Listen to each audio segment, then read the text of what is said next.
Hello, good morning, everybody. Morning, Mark. Good morning, thank you. My name's Rosie Eliot. I am the co-chair of the trustees of Frome Festival.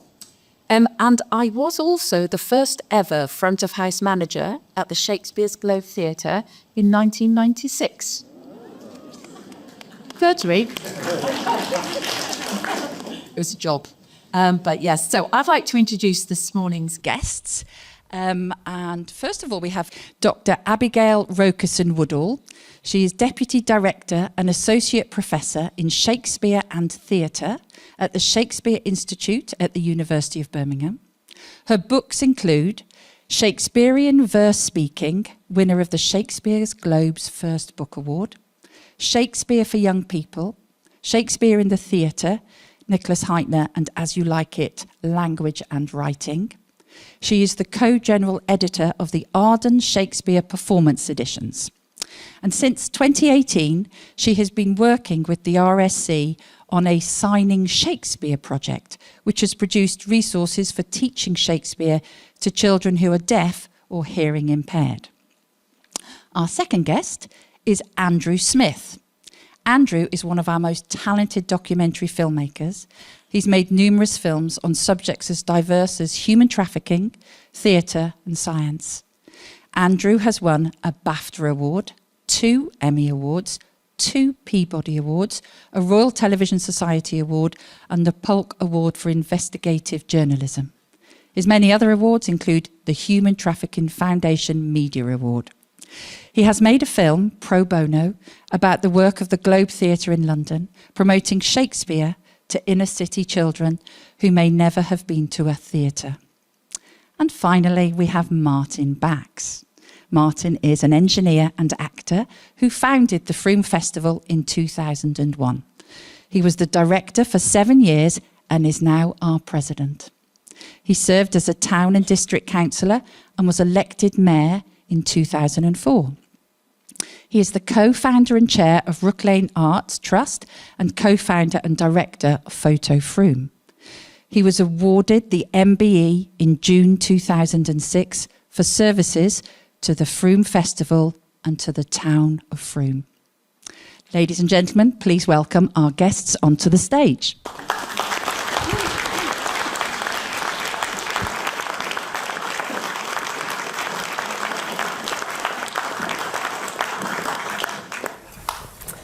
Hello, welcome, and thank you all for coming. It's very nice to see you all. So today we're going to be talking about the Stratford Roundhouse, a project that Martin set up in 1970. So I'm going to begin by talking about how I came across the story of the Stratford Roundhouse. Then I'm going to ask Andrew to talk about why he thought this would make a good film. Then we'll screen the film that we've made, get into some discussion, and then make sure that we've got plenty of time for you to ask questions in the final kind of half hour or so. So I found out about this theatre almost by chance. So a few years ago, I was researching a book on the Other Place Theatre, which is the Royal Shakespeare Company studio theatre. The Royal Shakespeare Company has 3 theatres in Stratford. This was the studio. And for various reasons, I never wrote the book. But in the process of researching, I kept finding these references to a studio theatre that preceded the Other Place in Stratford. So in his historical background to the Royal Shakespeare Company in Other Places, Colin Chambers touches briefly on what he describes, and if we could go to the first slide, that would be great. Thank you.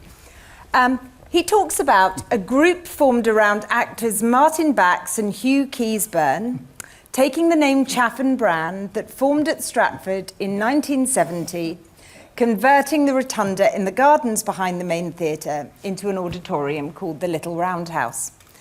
And this brief paragraph gets reproduced almost verbatim inside in his other book about the Royal Shakespeare Company, Inside the Royal Shakespeare Company.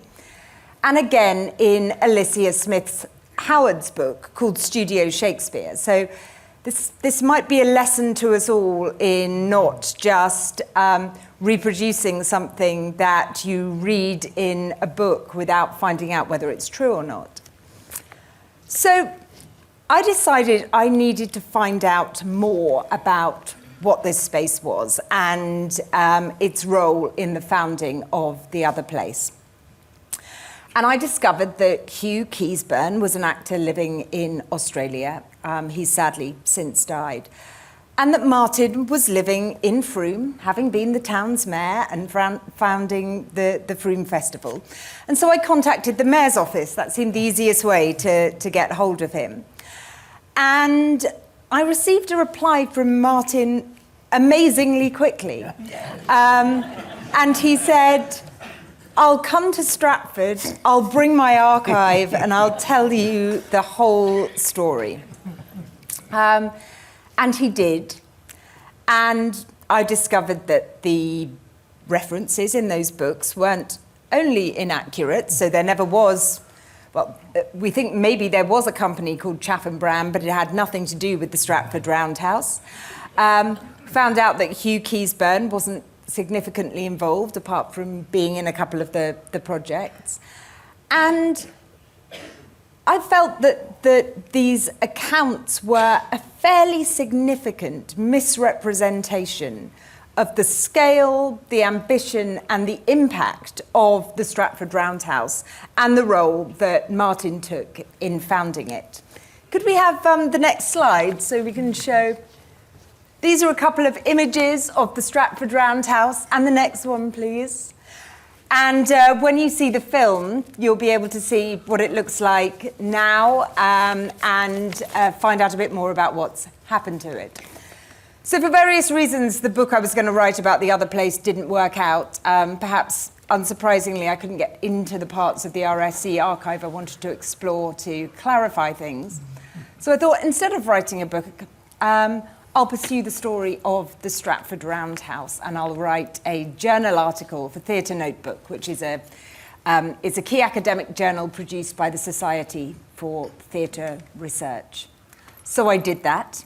I wrote the article, and then I met Andrew. And Andrew had been commissioned by the University of Birmingham to make a short film about a project called Signing Shakespeare that I was working on. And we got talking, and Andrew was very interested in the story of the Stratford Roundhouse. So I'll let him talk for a little bit about why he was interested in this project and in making a film about it before we see his brilliant film. Thank you.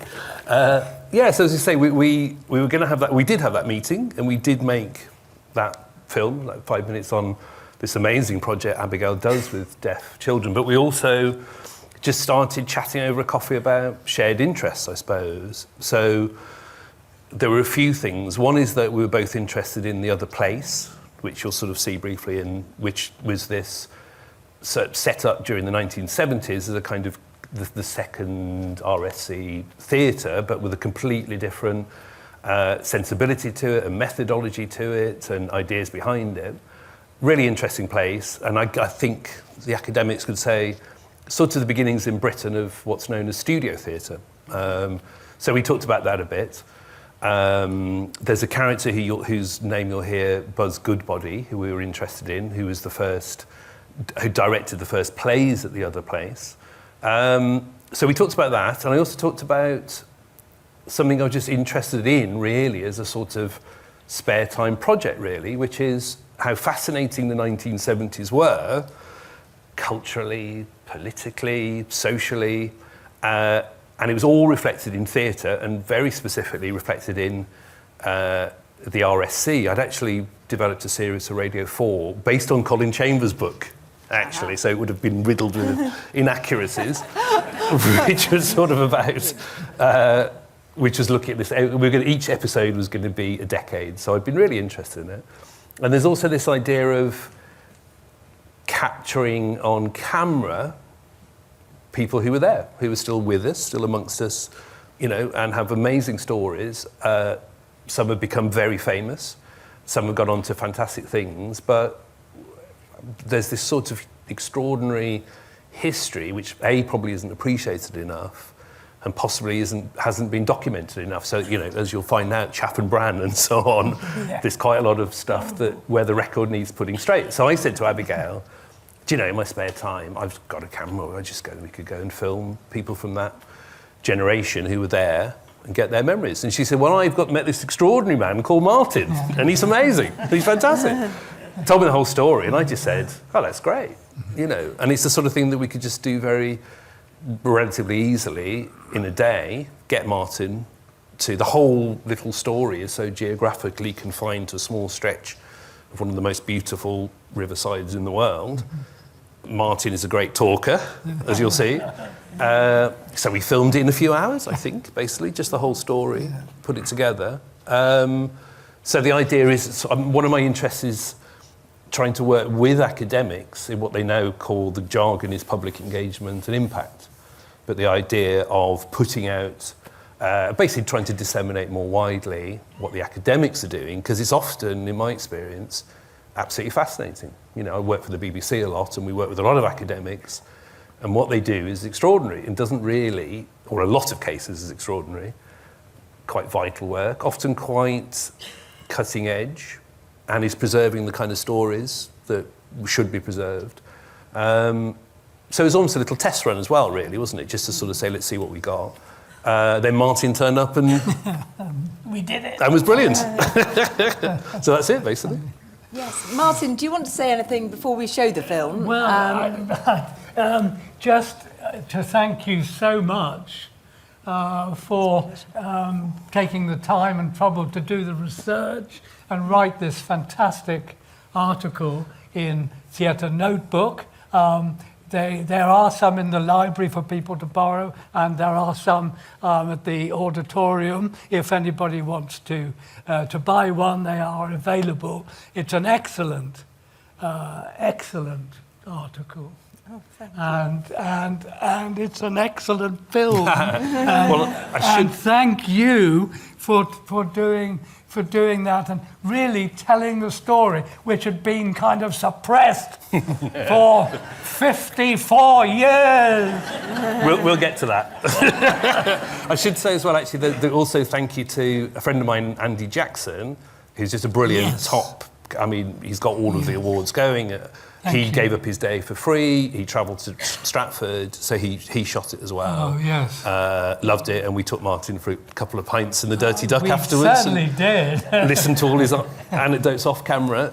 So yeah, it was Andy as well, basically. Yes, I should have thanked him as well. No, that's wonderful. Yeah. Great. Well, I think we'll show the film, and then we can talk a bit more about it afterwards. Yes, okay. Okay, brilliant.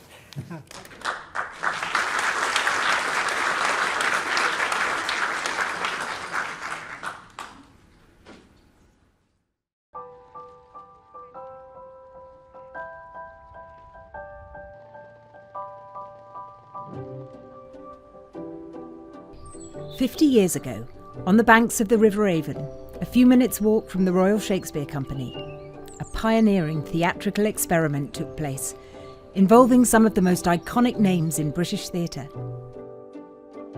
It's a very important part of the cultural history of our country, and yet it's been almost completely forgotten. My name's Abigail Rokison-Woodall. I'm an academic at the Shakespeare Institute. And a few years ago, I set about unearthing the strange, lost story of the Stratford Roundhouse. I discovered that the theatre was set up by a man called Martin Bax, a former actor now living in retirement. So I tracked Martin down, and I invited him back to Stratford to tell his fascinating story for the first time in 5 decades. Has this changed a great deal? I remember this small town, and then suddenly there's a great big metropolis. All I remember is the bells ringing. The digs were right next to the church. Oh, how lovely. Half a century ago, a young Martin had secured himself a very promising job playing small roles and understudying at the world-famous RSC. So this is the programme for The Two Gentlemen of Verona, which you were in 1970. And there you are, Servant Martin Bax, Outlaw Martin Bax. So you were 28. This was your second ever job. Helen Mirren, Ian Richardson, and Peter Egan, Patrick Stewart. Oh, it must have been very exciting as a young actor. I was thrilled to bits. I wanted to join what I thought was the greatest company in the world, really. Yeah. While treading the boards here, Martin had a brainwave. He would set up a studio theatre, a kind of informal fringe theatre where anybody from the company could try out new experimental work and get valuable experience, acting, directing or writing. I wanted anybody who was anything to do with the Royal Shakespeare Company to be involved, which is why later on I literally wrote, I think it was 200 and something letters to every single member from, well, I thought Peggy Ashcroft right down to the cleaners, and said, I want to create a new theatrical space at Stratford for anyone to use with any ideas. Martin is a very persuasive chap, and he used all his charm to persuade the RSC to let him use a small building which they owned, 5 minutes walk from the theatre. It's called the Roundhouse, and it had previously been operating as a tea room. So this is the Roundhouse. This is the building that they allowed you to have. Yes, and it convert. certainly is. The first thing I did was to get rid of all the stuff, the tea stuff. I don't know where I put all that. And then really construct a multi-layered stage. The Roundhouse is in fact two structures, the circular section at the back and at the front, the impressive entrance. So this bit here, this rectangular building, what was this? This is the foyer. This is the That's foyer. the side of the foyer. Ah. And I think you'll see in a minute that this is the front of the foyer, gosh. which is really quite grand. Oh, it is. It looks a bit like a temple, doesn't it? And that was the front door. Gosh. So that's where the audience would come in. Where the audience came in. Yeah. How lovely. Wonderful. Gosh. So, how does it feel coming back here after 52 years? I'm just so emotional about it, really. It really was extraordinary time, really. These posters are all of modern RSC productions. But half a century ago, Martin packed out this building with shows which included song and dance, poetry recitals, cinema showings, and perhaps most importantly, productions of new works. Well, I suppose I was fiercely idealistic. I was going to go into the theatre to change the world, you know. Yes. Tell important things to people, to the general public. Martin has kept these photographs of a play written by actor John Cain called Plastic Birthday, with a young Helen Mirren in the lead. The play transferred to London and won an award for Best Midlands Play. It's about a young woman, isn't it, who gives birth and doesn't feel she can keep the baby and puts it in a plastic bag. Oh, it was really, Yeah. but it dealt with a very difficult, controversial subject Yes. in a completely radical way. So it was a true play for the Roundhouse, for the space. Yes. It feels to me kind of extraordinary that all this amazing work went on here. I feel like there should be a plaque or something to say, this was where Helen Mirren and Ben Kingsley and Alan Howard and all these extraordinary actors did some really innovative and original work. Yes, it is. It is sad that it's been completely neglected. Fortunately for theatre historians like me, Martin has kept hold of an extensive archive. Ben Kingsley says he'd like to do some music or a music and poetry evening, which of course he was involved in. This was the set for the Lorca. Oh wow, and the lighting rig, brilliant. Okay, and this is Patrick Stewart's membership card. Yes. I think he paid up. Yes, paid. Yes, on the back. The Roundhouse seems to have been a great success, and Martin had big plans for the future. At the end of 1970, he went on tour to America with Peter Brook's celebrated production of A Midsummer Night's Dream. But then he got devastating news. The RSC told him they wouldn't renew his contract for the 1971 season, so he wouldn't be able to carry on at the Roundhouse. It transpired really that was the end of my involvement with the Royal Shakespeare Company. Of course, I was distraught. I said, well, look, I've started this theatre and I've got all these plans for 1971. I'm afraid that the answer was no. Right. So, yeah, there we go. Oh. Gosh. That must have been very, very tough, actually. It must have been very hard for you, having done all of this, to find that you couldn't continue with it. And this is why, I'm so thrilled that you have taken all this trouble to search me out. So, thank you. It's a great pleasure. Martin has always assumed that the Roundhouse closed down in 1970 when he left. But I've been doing some digging, and I found that's not what happened. I have some news for him. So I take him back along the towpath down to the river to this spot. It's the RSC's iconic experimental space for new plays and new ideas, called The Other Place. So I thought, Martin, it was worth coming back here, because one of the things that I'd wanted to do after talking to you was to find out, what happened to the Roundhouse after you left Stratford. And I contacted some people who were in the 1971 season, and Lisa Harrow told me that she and David Suchet did a 1 hour long Macbeth that she's pretty sure was in the Roundhouse. That's brilliant. I think they carried on doing productions at the Roundhouse for another 2 years after you left. Yeah, that's brilliant. I'm yes, so pleased yes. about that.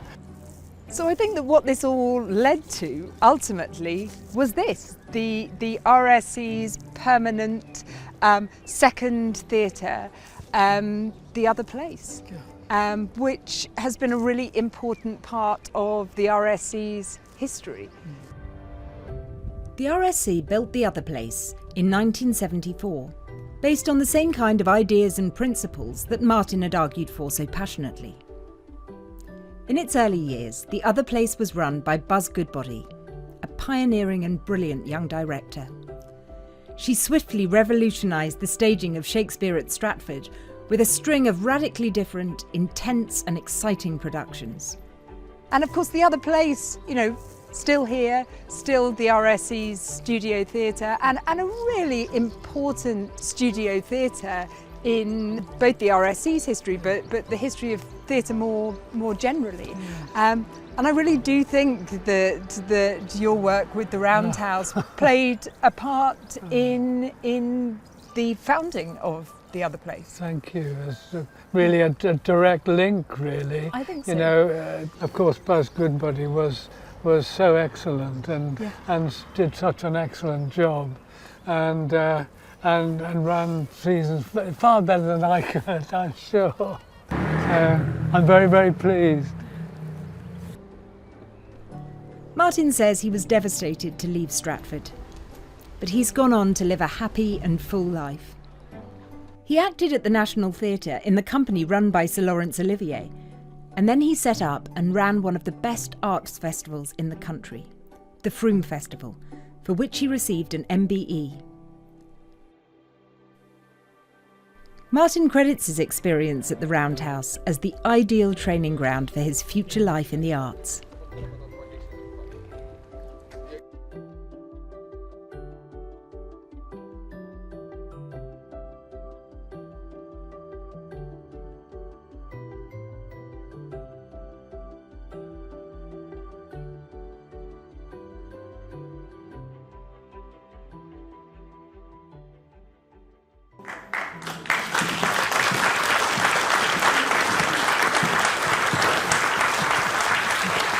Yes, so you've seen this. Awful to see yourself, isn't it, on screen?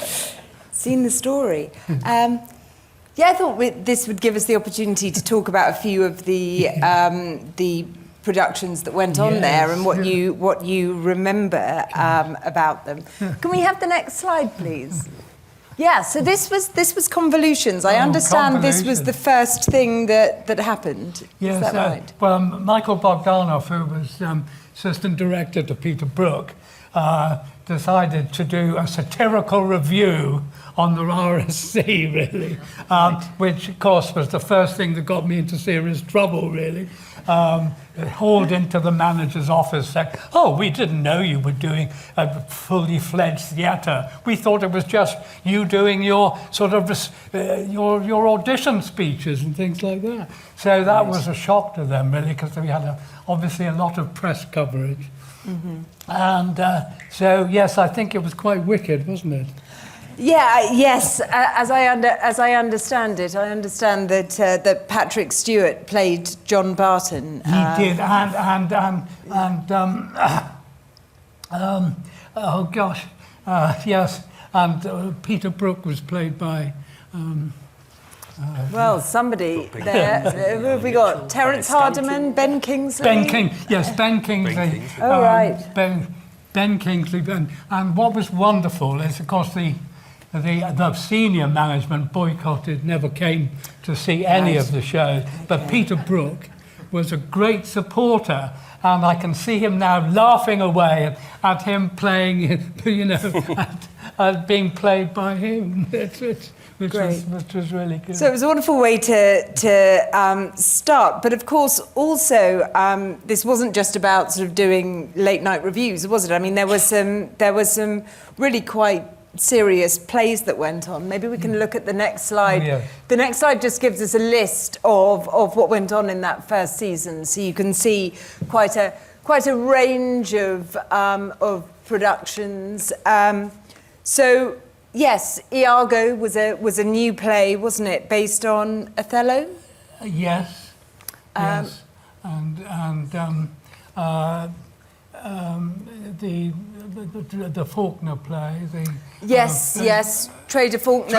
Yes. Doing Lorca. So Yes. What was fantastic, you had Alan Howard playing Hamlet in the main house and coming to do a show for me late night with Trader Faulkner. So. Yeah, so I think it's important to say most of these shows had to happen either at lunchtime as kind of concert recitals or after the main show. We had lovely concerts because the orchestra, I mean, it was because of their union, they had to play in the wings into a microphone and the sound had to come out through amplifiers. And Right. so when I said to them, could you do lunchtime concerts in the grounds? I managed to get the windows out and put the audience in the ground.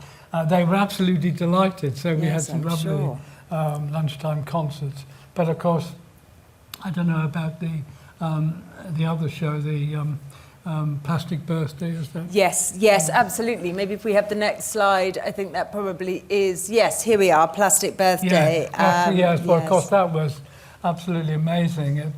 John Cain had written this very controversial play, and which won Best Play of the Midlands, and then actually transferred to London to the King's Head. Which is great, and I think it's important to say, John Cain was a celebrated actor at the time. He played Puck in Peter Brook's very famous Midsummer Night's Dream, but actually he subsequently went on to be a playwright. He did. So this was sort of the beginnings of that, wasn't it? It was. It was fantastic. Yeah, I mean, and then the other, of course, thing when there wasn't a live show, I was showing a whole series of important cinema because I'd found a pair of match projectors, 16mm projectors, under a pile of boots in what became the other place, in the tin shed, which was where, of course, we stored all the costumes. And that got serviced, and I ran that in the conference room, which is where we used to rehearse, which is, of course, now the Swan Theatre. So there was always something going on late night. Brilliant. Could we see the next slide? I'm not even sure. So this is, I mean, we saw this briefly on the documentary, but this is the set for the Lorca review. And actually, Trader Faulkner, who again sadly died about 2 years ago, but he wrote a biography, an autobiography called Inside Trader, rather brilliantly, and he writes about this project as being a really important part of his time at Stratford, because of course, I mean, I'm sure you got this sense from the film, but young actors would arrive in Stratford, you know, now each company comes and spends no more than, they rehearse for 6 weeks in London, come to Stratford for 6 weeks and then go home. But people signed up for 2 years, but they may be signed up for 2 years to play servants and you know, outlaws and you know, so forth, which was great experience straight out of drama school, but of course didn't really give people much opportunity to really, you know, extremely frustrating to act. So he talks about this as a very important part of being able to sort of carry on expanding. It's exactly what I wanted to do, because it was an extraordinary, because I'd been in the Aldwych season and then I joined Stratford, and then the artistic director Trevor Nunn had stood up and said he wanted to make it an ensemble company. Well, of course, I was absolutely excited, you know, being totally idealistic. Well, that's fantastic. That means there's training and all the rest of it, you see, and which is why I wanted to start this second theatrical space, so that people could train and be, because an ensemble, of course, you've got to be, you know, at a reasonable standard altogether. Yes. And of course, the frustration of the time. So, and of course, it released all these. Gosh, we had so many wonderful ideas came in. And we had to, you know, choose in the end between, and it was just breathtaking, really. Brilliant. Could we have the next slide, please? Right, so we're on to press coverage of it. Yeah.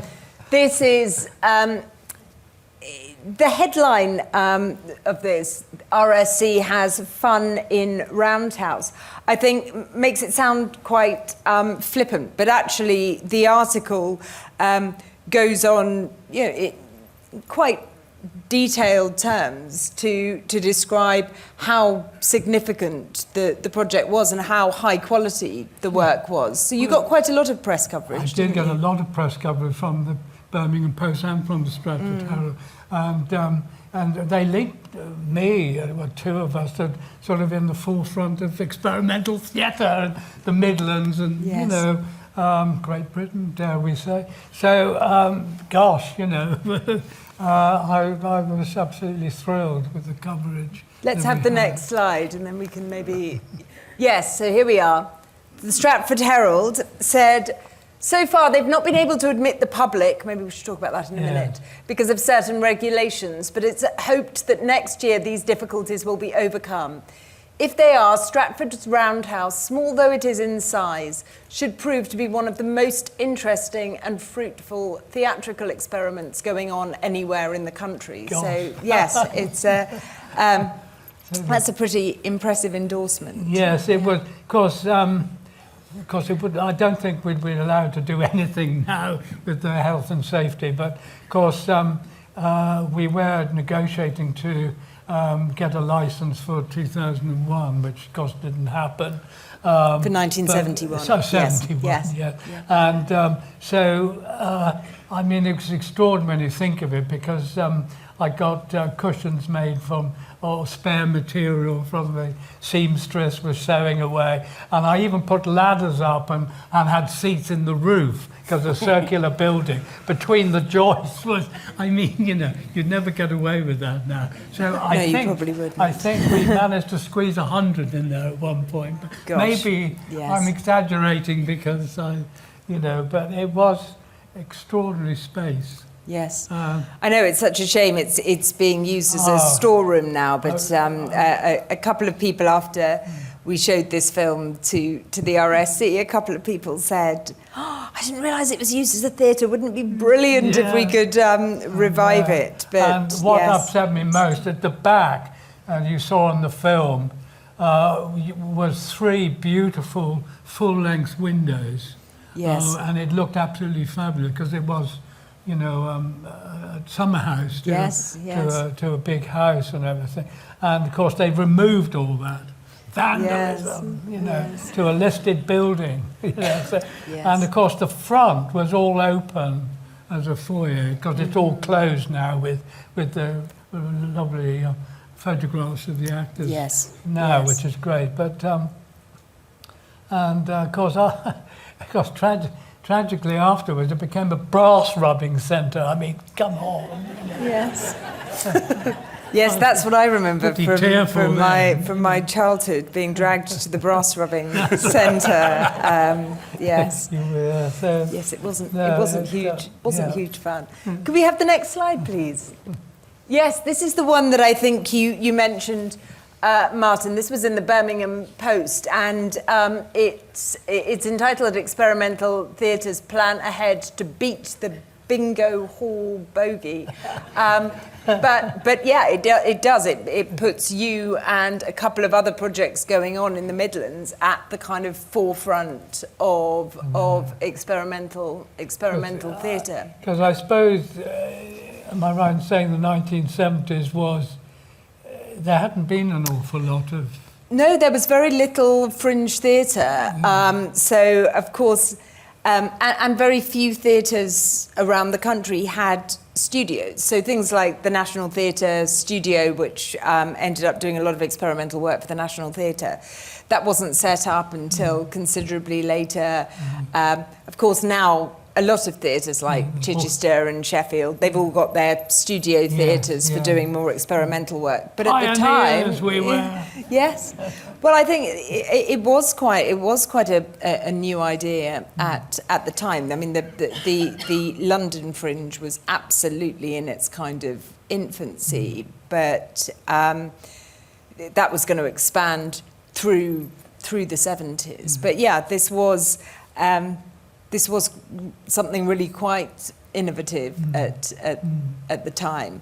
But you said a lot in your article that when Peter Hall set up the RSC in the 60s, is that right? He wanted to have a lot of training, didn't he? Is that? Oh yeah, absolutely. I mean, he did have a lot of training. I mean, when he first came to the RSC, they had the Main House Theatre, and then they had a whole training programme which was set up by Michel Saint-Denis, and there was extensive training. It's quite fun. If you want to go to the RSC archives, you can read people's sort of termly reports. You can read quite famous actors' termly reports about whether they're turning up to their singing classes and yes, whether they're going to their voice classes and things. But I think that gradually petered out. Because when I went, there was only voice coach, really. Yes. And so, but even more important that something was going on, because I believe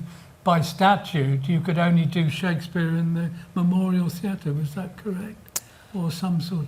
No, I think you could do other plays. You couldn't do modern plays, could you? Well, you could, because they did things like Nicholas Nickleby. You could do other work, but the statutes of the RSC said that one of the reasons for the theatre was to promote the work of Shakespeare. So Shakespeare had to be at the centre, but also it was a huge theatre space. I mean, for anybody who went to the Royal Shakespeare Theatre before it was refurbished, it was a hugely long space. I mean, if you sat at the back, people were sort of like ants on the stage.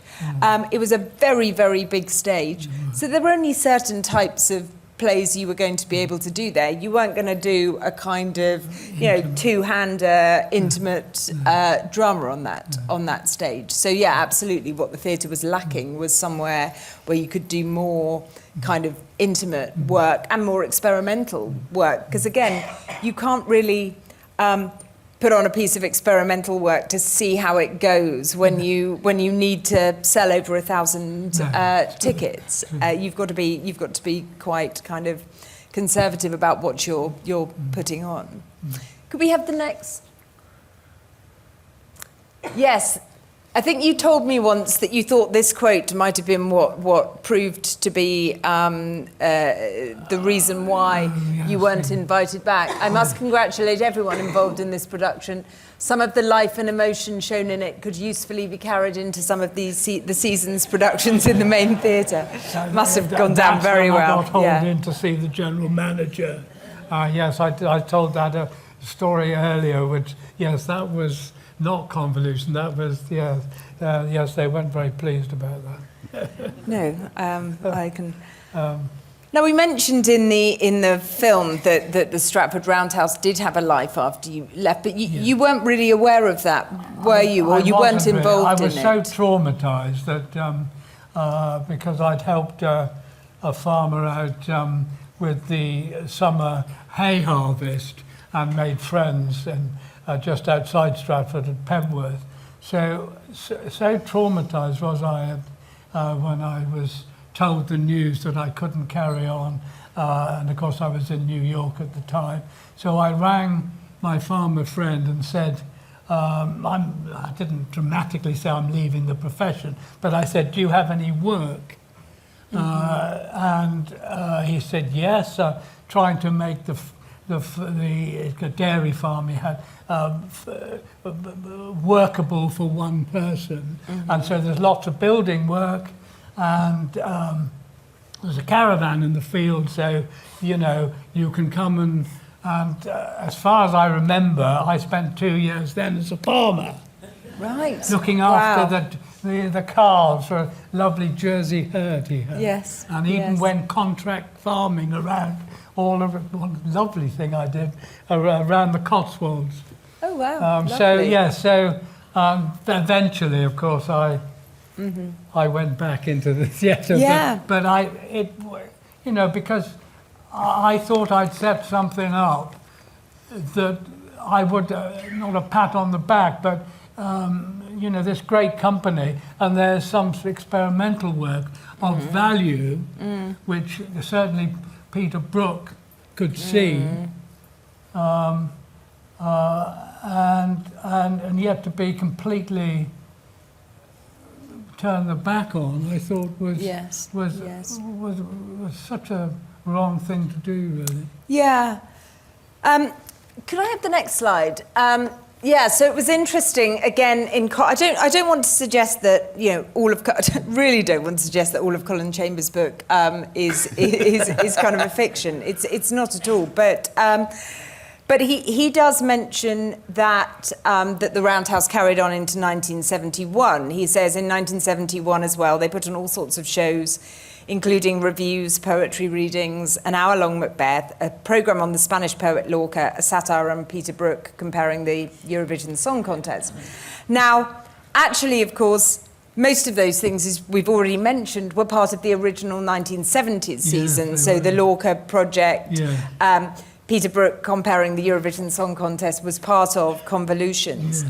But I was then left with the hour-long Macbeth. What was the hour-long Macbeth? And of course, it felt significant, the hour-long Macbeth, because for anybody who knows about the history of the other plays, one of the most successful Shakespeare productions that was ever done there was Trevor Nunn's production of Macbeth as a studio Shakespeare.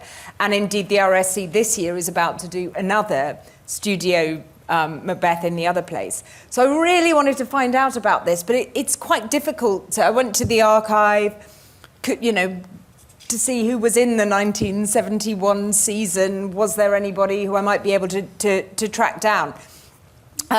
Fortunately, there's a Shakespeare academic in New Zealand called Michael Neal, who is the brother of Sam Neill of sort of, all sorts of cinematic fame. And he was married to Lisa Harrow. And somehow, by a roundabout route, they put me in touch with Lisa Harrow. And, it was quite...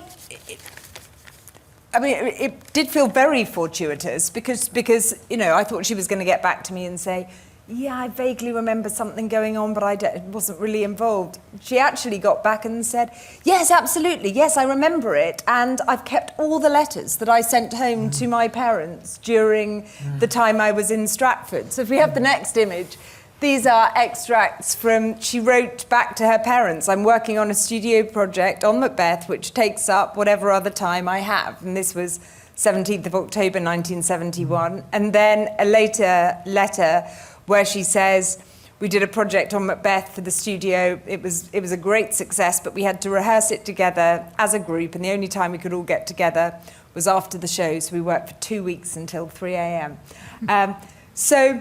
And she did recall that David Suchet had played Macbeth, so I'd love to make contact with him actually and find out what he remembers about the project.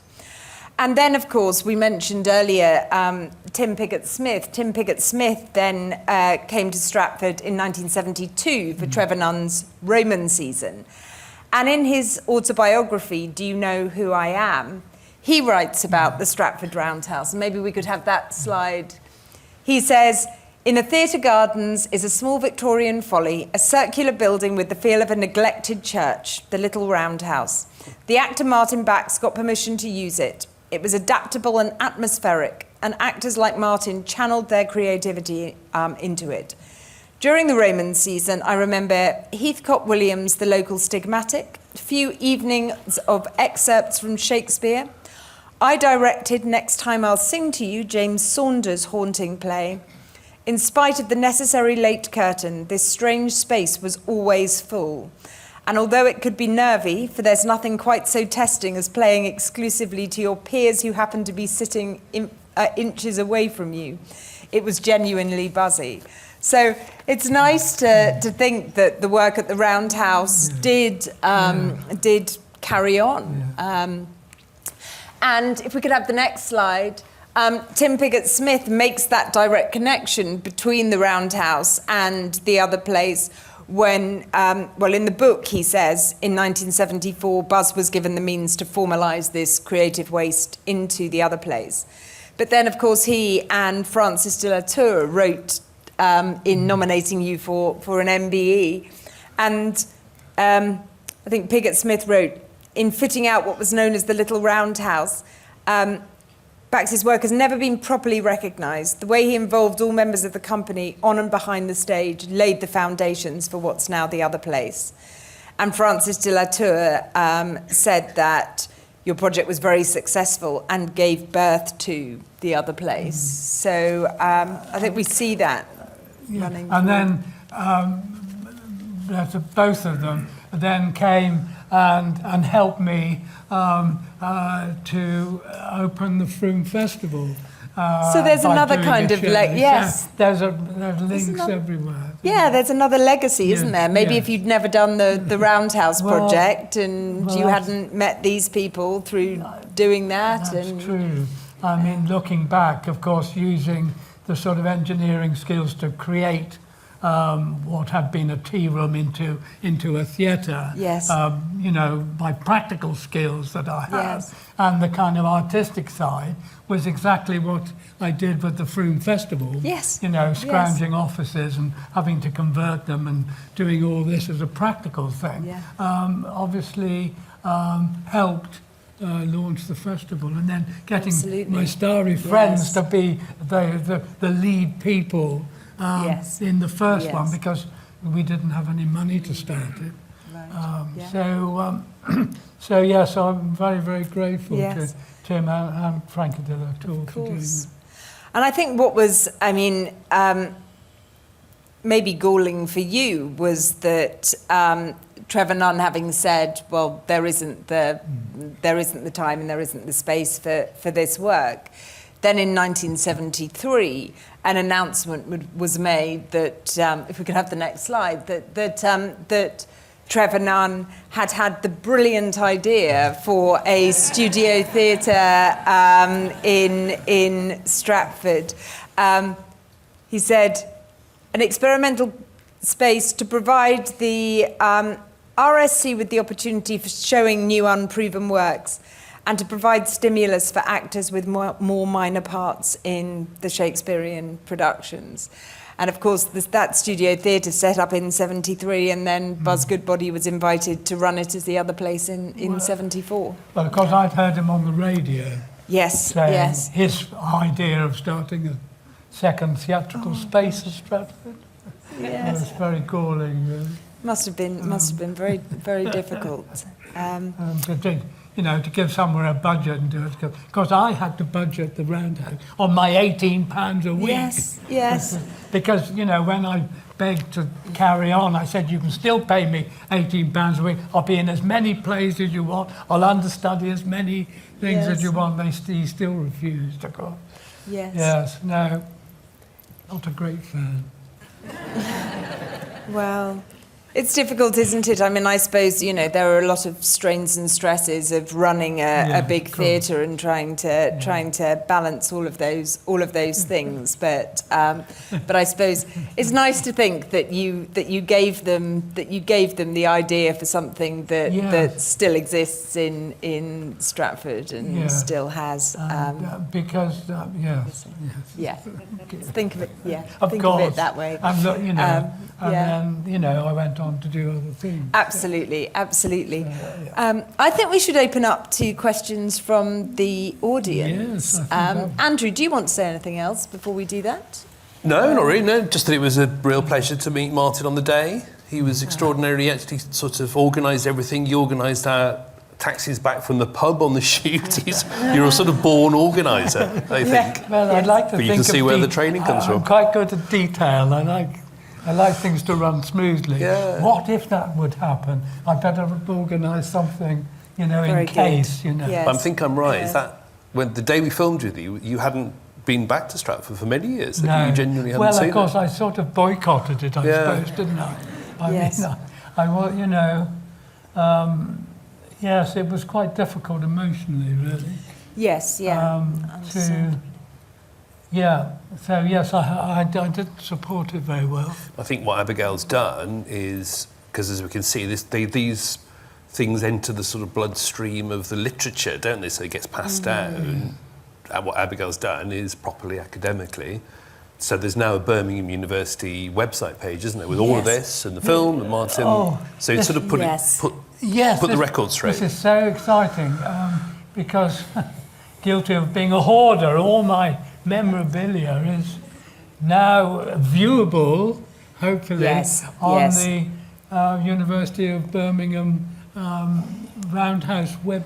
Yes, we've set up a research page for this project, which has got a bit of an introduction and then the wonderful film. And then all of your scanned archive is there under different headings. So it is possible it's possible now to go on there and explore. You can read all those membership forms. You can find out what people other than Ben Kingsley wanted to do in the Roundhouse and what films space they wanted to watch. And watch film. Yes, what films they wanted to watch. I have removed the addresses on the. Yes, we had to redact all the addresses. That took a bit of time. And so we'll certainly liaise to get a link to that on the Frome Festival website and anything that goes in the paper or anything, we'll let you know what the link is. Yeah, absolutely.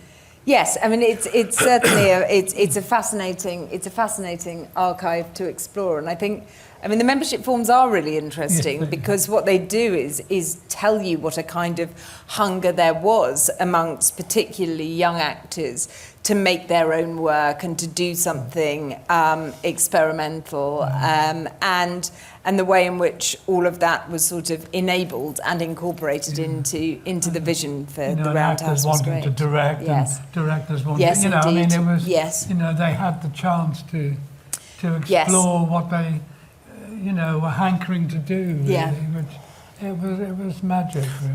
One thing struck me actually watching it. So I grew up in Wolverhampton, not too far from the RSC, sort of in 70s and 80s.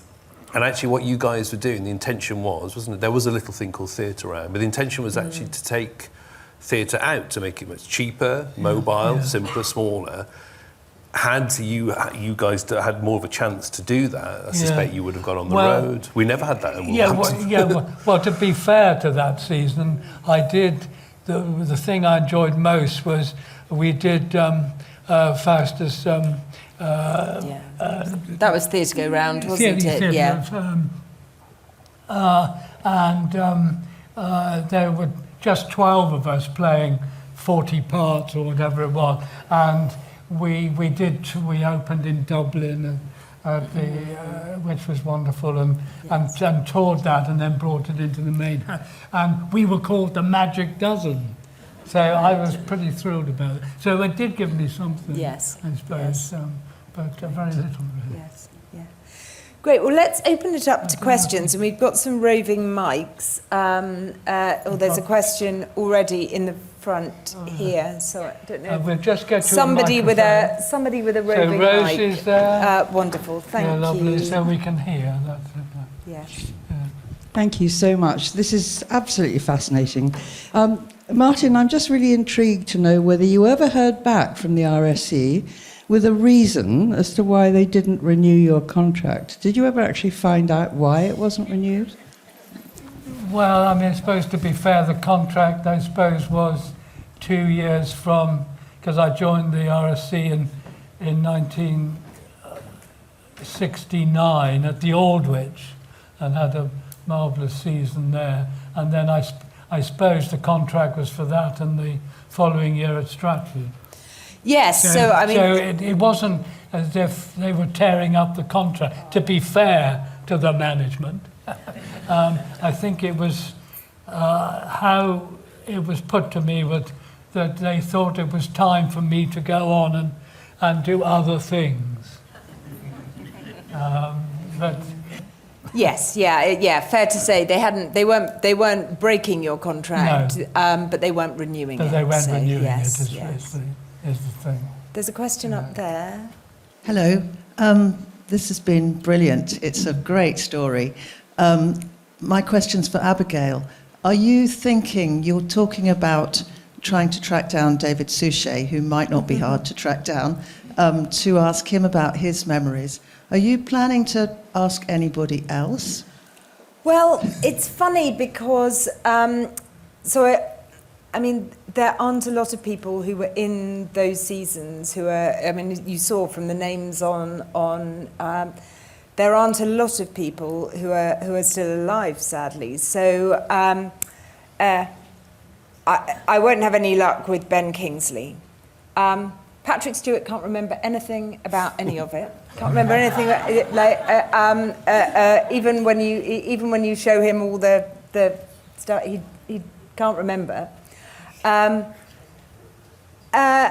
Sarah Kesselman was the other person I managed to get hold of, and she remembered loads about it and really, really fondly. And in fact, she's a hoarder as well. It's terribly useful, people hoarding things, it turns out.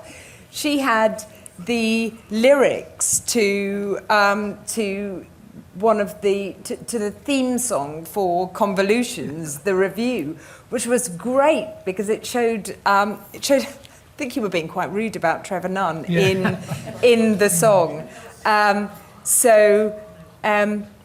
It would be lovely to see. What I am doing is I'm talking to the Stratford Local History Society, and again to something called the Shakespeare Club in Stratford, and their members are mostly have been members for ages, and they're mostly in their kind of 70s and 80s. I'm hoping that some people there will have some memories.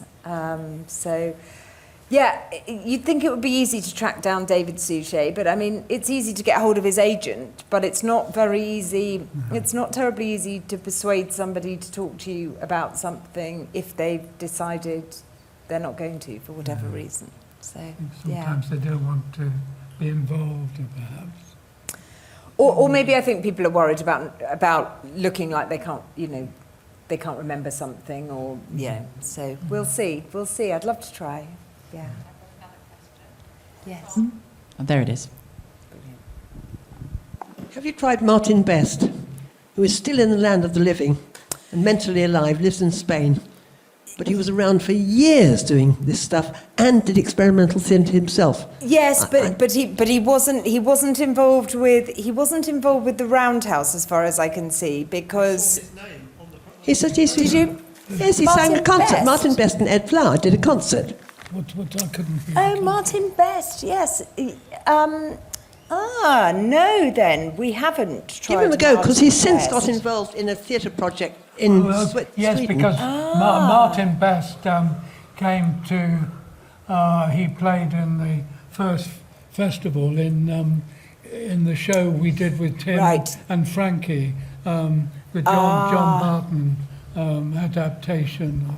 I'm not going to remember well, we the could name try of it. it. I'll write him. And Give him a because go. that He would be played the good. guitar, and in that we opened the first festival at the Merlin here Yes. to raise money for seating. And raised £2,000. Oh, well, that would be good. I'll We should email try him and as well and track tell him you're him going to get down. hold of him. Yes. Well, I can't remember the name of this. That awful of the John Barton. The Hollow Crown. Oh, yeah, the Hollow Crown. He was the That's Hollow it. Crown. The Hollow Crown. Yes, Yeah, we yes. did the Hollow Crown. Yes, Thank you. that's right. I thought that probably had something to do with you. But Martin was hugely involved in it and got very interested. He now runs something called Corporate Theatre, and he teaches businessmen about theatre, probably based on some of your ideas, as it happens. Well, that would be good because. Give him a go. Oh, you can't hear. Yes. So Martin Best. Yeah. These people have contacts for Martin Best and think that he might remember some things about it. Because he was on one of the. Did you say he was listed on one of the lunchtime recitals? Yes, he on was. our Yes, thing? one of your programmes. Yes. With Ed Flower, who I think has died. Yes, and then he was kind enough to come and help with that first production here when I was opening yes. the festival. Oh well, that would be great. Let's see if we yeah. can I'll find email him. out. Can I just another question? Yes. Did Peter Brook clear off because he couldn't do? I mean, why did Peter Brook not take it over and was off to Paris to do his stuff? Oh well, I think Peter Brook stayed at the RSC for quite a while before he went to run Bouffe du Nord, and he did his own experimental seasons. I think probably he was too established by that time. I think it was that this was something for Bit fringy the for younger him. members of the company to do. So I don't think it's the sort of thing he would have taken over, probably, but it's difficult to know whether he was still involved and encouraging the young actors to do the work that went on there in 71 and 72. Sadly, there's just no archive for it. There's Martin's archive that covers 1970, but there's nothing from future years. It's just frustrating. Yes. I have two questions which are related. One is, who was entitled to be an audience member? Yeah. And the second one is, do you think that young actors are more imaginative than administrators? Right. What was it? I got the first bit about who was the audience in the Roundhouse. I was so passionate. I wanted it to be free and first come, first served. I didn't want to ban anyone. So basically, and because of the fire regulations, well, I opened it as a club. With a membership card, and to correct on the film, of course, the membership card in red was for the cinema, and that I for the 12 films I charged 7 and 6, exorbitant. But the membership cards for the theatre was an eye, it was brown, and that was free. So anybody who joined the club. And if you wanted to bring a guest, then we could have guests like the press and all the rest of it. So, but it wasn't open to the public, was it? In that first season. But you were working on that, weren't you? And again, that's something I'm not sure. I mean, Tim Pigott-Smith thing, as you saw, he says there's nothing like playing to an audience of your peers, and it may be that it had to carry on being having only an audience of other RSC people, which then would make sense then of setting up an official studio theatre that could be accessed by members of the public. I think basically because it had no toilet facilities. No, there were limitations, that sort of thing. And of course, I wasn't paying anyone. Yes. So yes, it was. I think that would be a difficult thing now. Although the public loos in Stratford have been built pretty much next door to that now. So one might get away with setting up a theatre there and saying that there are some public loos close enough for people to use. But I don't know about that. Yeah. And what was the second part of it? Whether young actors are more imaginative than administrators. I can't possibly answer that. I think it's interesting that this sort of work has emerged again at various points in the RSC's history. So I remember in the sort of mid to late 90s, in about the mid-90s, when I was doing my A-levels and when I was at drama school, I used to go to Stratford, and then a bunch of actors had set up a late-night fringe. It was in the other place, but it wasn't in the main theatre, it was in a rehearsal room. And it used to happen after the show, and we all used to just kind of grab chairs and I saw something directed by Toby Stevens with, Sophie Thompson and all sorts of people in it. And it was a similar kind of motive of, we're young actors, we're here for a long period of time, it's quite fun what we're doing, but actually we'd like to do something else, and, the actors wanted a chance to direct and all that sort of thing. So I'm sure that there's a kind of instinct amongst young actors that keeps kind of coming back. You want to learn your craft, don't you? Yes, yeah. And the only way to do that is by doing. Yes, yes.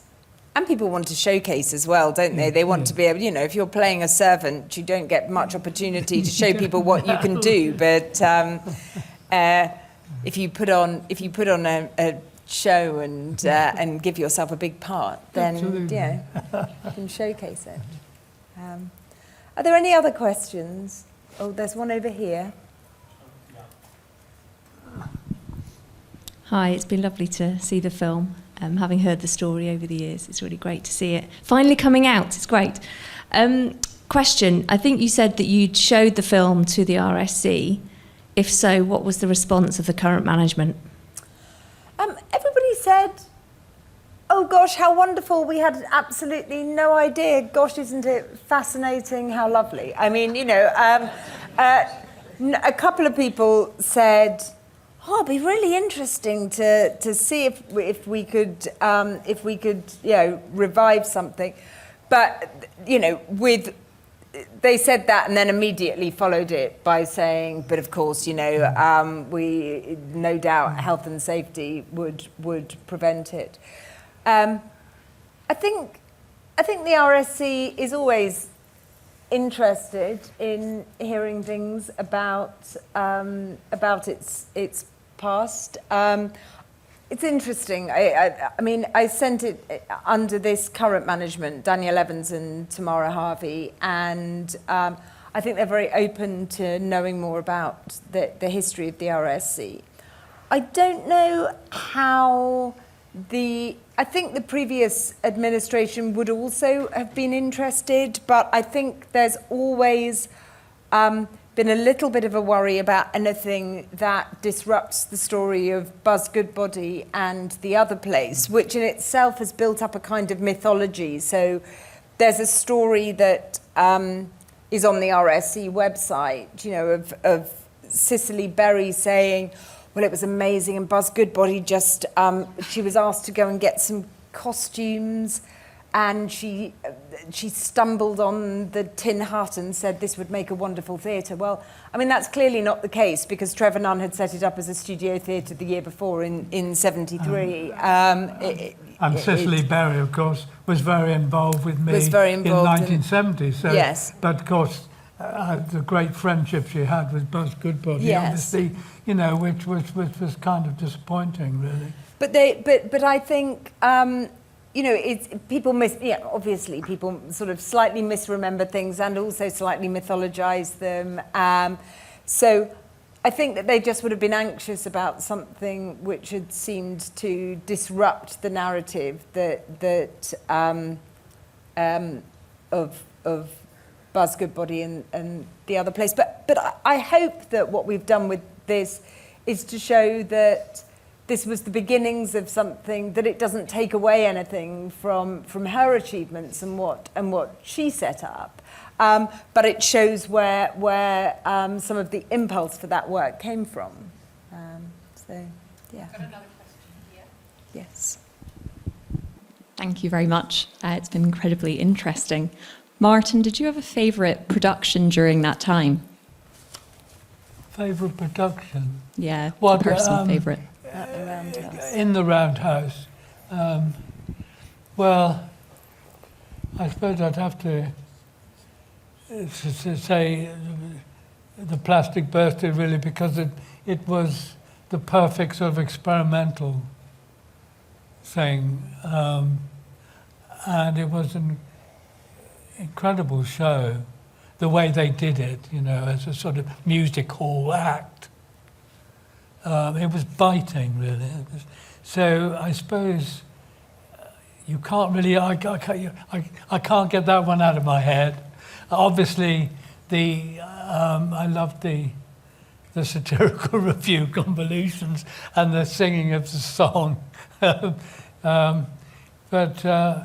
Yes, I will say this because funny enough, I've recently gone to see my friend who's stage manager at Stratford, who was Brooks' stage manager for The Dream and everything. And he reminded me that there was an expression to be treved, which was what actors used to say when they'd been put down or by a certain person, which I just thought was very amusing. I'd forgotten about it. Yes. I also better say that the company were so upset with my treatment, but they did award me the wooden spoon for taking over the Royal Shakespeare Company. So I'm very proud of that. Very good. Have we got any more questions? Oh, there's one up there. Right at the back. Yes. Thank you very much. It's a really interesting morning. I was just wondering if a script of the Plastic Birthday still exists, and has it ever been performed elsewhere? Is there a script of Plastic Birthday? Have you still got the Yes, script? I have got the script. There's some things that haven't gone to the archive yet. No, that would be... But I've got the script of that, and I've got a lot of the script of Convolutions as well. I kept everything. Well, it would be nice to get those Yes. scanned and into the I'd love to do archive, that. because that will be of real interest. Yeah. Yes. Yes, I'll look Yes. more closely. And in fact, John Cain is still alive, and I did get as far as contacting his children on Facebook, who said he'd be interested to talk, but it all sort of fizzled out, but I might try that again. Facebook's very good. I just put a message out to all my friends saying, do I know anybody who knows John Cain? I should have invited Sarah Kesselman, really, because she did come and do a show in the festival. Right. So we were in contact, but I've sort of ran out of trying to get people, really. But that would be great. We'd probably have to get his permission to put his play onto a website. But it would be great because I don't think it was ever published. So, yeah. Wonderful. Yes. Hello. Wouldn't it be possible to put on a production of the Plastic Birthday here in the groundbreaking? Yes, that would be good. Well, it might be wonderful. I mean, it sounds like a. I remember you having. I'm sure that I read at least sections of the script some time before.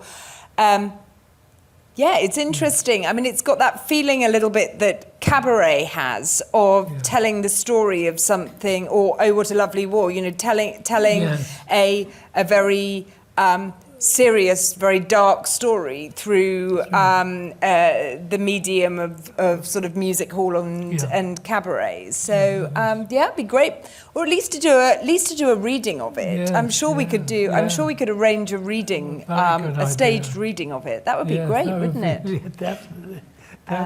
Be wonderful. Yes. Yeah. Maybe Helen Mirren would like to come back and watch it. Never know. Yeah. Great idea, yes.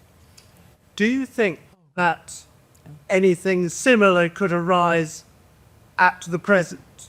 Or is the organisation of theatre such that they don't have spare time during the days anymore? I think that at the current RSC, where they're deliberately using these 3-month contracts, so the idea is that if you want to attract actors to come to Stratford, then they're not going to give up a year of their time because they need to do television work in order to appease their agent and pay their bills. I think at the moment there is no surplus time. By the time they get to Stratford, they're only there for 6 weeks. A lot of that is taken up with understudy rehearsals and various other things. But it wasn't that long ago so even during COVID, what happened was that the RSC had a company who had just left London and got to Stratford as COVID hit. And because nobody knew what was going to happen, they made a commitment to continue to pay those actors for the whole of the season they'd been booked for, and to keep their accommodation in Stratford, because a lot of them, thinking they were coming to Stratford for a year and a half, had given up their accommodation elsewhere, wherever they lived, and didn't have anywhere else. So those actors all ended up in Stratford, and once we were allowed to sort of gather outside, those actors did, in fact, just outside the Roundhouse, in those same gardens, the bit that's called the Dell, the actors did gather and do sort of extracts from Shakespeare and favourite poems and various things. So again, they were all a bunch of frustrated actors stuck in Stratford without work to do. They did find ways of doing it. So I think those things will always crop up. Oh, another question. It's a question for Martin. I really like your idea about involving everyone from every level who was working at the RSC, and I was wondering if you had anyone. You said you wrote to the cleaners, and I was wondering if any of the cleaners were involved, or anyone who was hadn't been to drama school and came and became involved. Thank you. Well, I suppose I failed on getting the cleaners to direct anything, but I think the essence of anybody could do anything was true, because you know, lots of people were doing things that were outside their scope, really. So I think I succeeded in that without perhaps getting, you know, there's such a wide variety of people. So it was mainly the company, really. I suppose, you know, maybe those people were able to come and be part of the audience, which Yeah. was part of the whole thing anyway, wasn't it? Feeling Yeah. part of a company, so that sense of Yeah. ensemble you get when you're in an audience. Yes, and of maybe. course the administrative staff were all, you know, Trevor Nunn's secretary did all the work for me. She had a secret drawer. You know, oh, Trevor's coming, put the drawer. So she wrote all the letters for me, to whatever it was. So and the memos and all that. So there were a lot of, you know, and of course the people in the workshops helped me, scrounging bits of wood and whatever, and the seamstress sewing all the cushions, and so I did involve, because the workshop people, like, oh, you're the first actor we've ever seen of you. So in a way, I did feel that I was involving everyone. Great. Yeah, wonderful. Is that the last question? Yes. Do you think? I think that probably might be the last question then. So we should thank Martin and Adam. Yeah.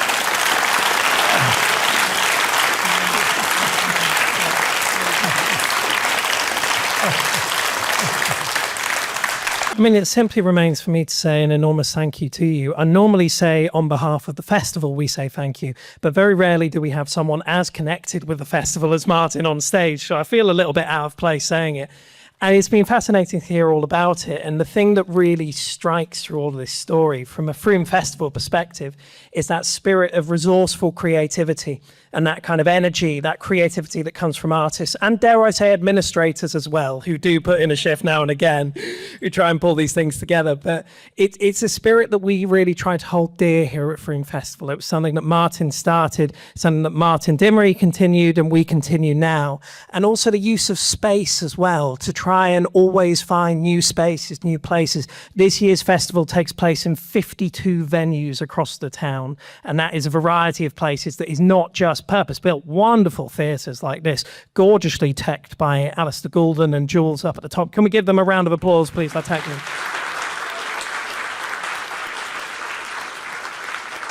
But yes, I've been running back and forth, as you can tell from my attire, for parks and places all over the place. So it's wonderful to keep that creative spirit alive, and it's something that we want to hold dear. And I hear the energy in the room for a plastic birthday. Maybe that's something to consider for a year's time, if there's, as long as all of you buy a ticket, and we'll see what we can do.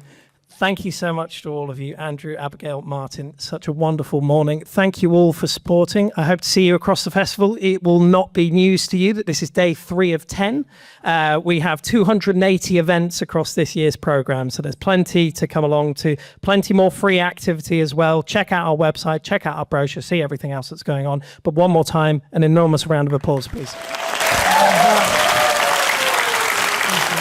And a very big thank you to all the staff of the Merlin and to Alistair Goulden, who's running the show today so brilliantly. Thank you, Alistair. And Julian, obviously, the technical man for the theatre. So they've been fantastic and lovely, lovely audience. Relations and friends, thank you. Okay, great.